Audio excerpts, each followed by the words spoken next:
दड़ा गांव में राजकीय विद्यालय में पंचायत सहायक के रूप में तैनात दिनेश परमार नाम के शख्स पर करीब 21 छात्राओं के साथ स्टूडेंट्स के साथ अश्लील हरकत और छेड़छाड़ करने के आरोप लगे हैं और इसके बाद गुस्साए गांव वालों ने विद्यालय पहुंचकर विरोध प्रदर्शन किया और आरोपी के खिलाफ कार्रवाई की मांग की है।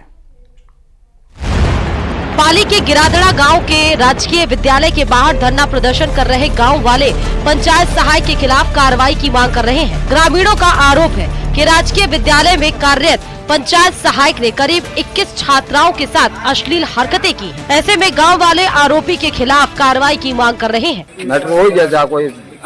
छेड़ करे चोरी कोई शिकायत की मन घर नहीं की, मैं स्कूल में आया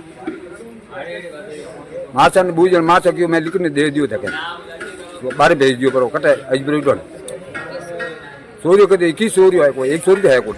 दरअसल 21 छात्राओं से छेड़छाड़ का खुलासा तब हुआ जब एक छात्रा ने परिवार से इसकी शिकायत की। इसके बाद एक कई छात्राओं ने छेड़छाड़ की बात कही। छात्राओं के आरोपों से आग बबूला गांव वालों ने स्कूल के बाहर धरने पर बैठ गए। धरने की सूचना पर सदर थाना पुलिस भी मौके पर पहुंची और पूरे मामले की जानकारी ली। गाँव वालों ने बताया कि दिनेश परमार जो टीचर लगा हुआ पंचायत की तरफ से, उसके द्वारा आए दिन गाँव के स्कूल में पढ़ने वाले बच्चियों के साथ में छेड़छाड़ अश्लील हरकतें करता रहता है और जिस पर स्कूल के प्रधान अध्यापक जी को गाँव वालों ने निवेदन किया तो उन्होंने बच्चियों के बयान लिए और सारी जो है घटना की जानकारी उच्च अधिकारियों को बताई, जिस पर रमेश परमार को यहाँ से हटा करके ये डाणी अपने IGP डाणी लगाए गए हैं और डिपार्टमेंट की तरफ से इनकी कार्रवाई हो रही है। ग्रामीणों के विरोध प्रदर्शन के बीच छात्राओं की शिकायत पर ग्राम पंचायत की तरफ से लगाए गए पंचायत सहायक ने दिनेश परमार को गिरादड़ा स्कूल से हटाकर दूसरे स्कूल में लगा दिया,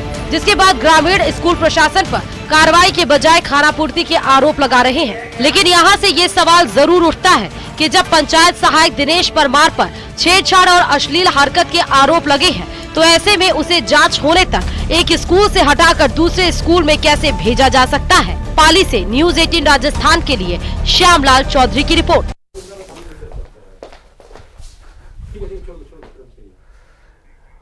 उत्तर प्रदेश के नोएडा में एक दर्दनाक घटना सामने आई। यहां एक 9 साल की बच्ची अपने घर पर झूला झूल रही थी, तभी उसके साथ अनहोनी हुई और बाद में उसकी जान चली गई।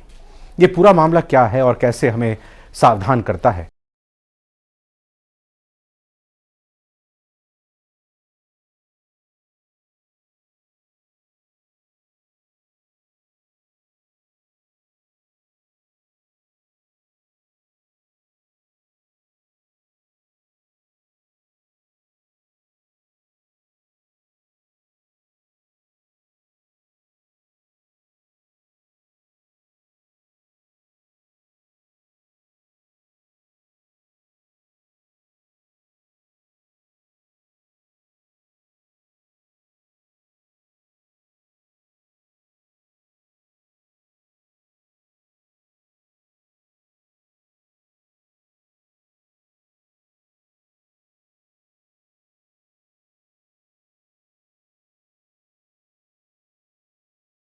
घटना दुखद घटित हुई। इसमें कि एक 9 वर्षीय बच्ची है जो अपने छोटे भाई के साथ में झूला झूल रही थी।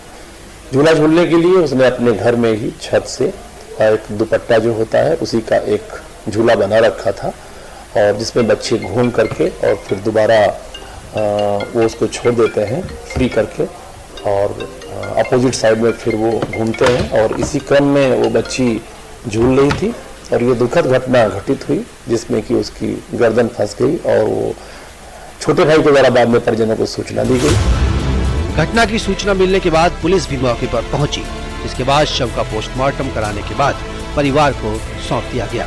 नोएडा की एक घटना एक सबक है जहां बच्ची की खेल खेल में जान चली गई।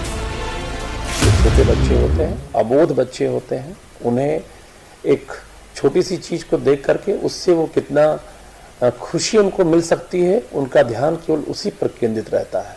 वो जीवन के लिए कितना घातक हो सकता है, उसके नेगेटिव फैक्टर्स क्या हैं, ये उसको अनुमानित नहीं कर पाते हैं। तो सभी परिजनों से मेरा एक अनुरोध है आपके माध्यम से कि ऐसी चीज़ों से बच्चों को सावधान रखें और ऐसे उपकरणों को, ऐसी चीज़ों को घर में लगाने से बचें कि जिसका बच्चे नासमझी में कहीं पर दुरुपयोग हो सकता है। जब तक छोटा भाई 5 वर्षीय कुछ समझता तब तक देर हो चुकी थी।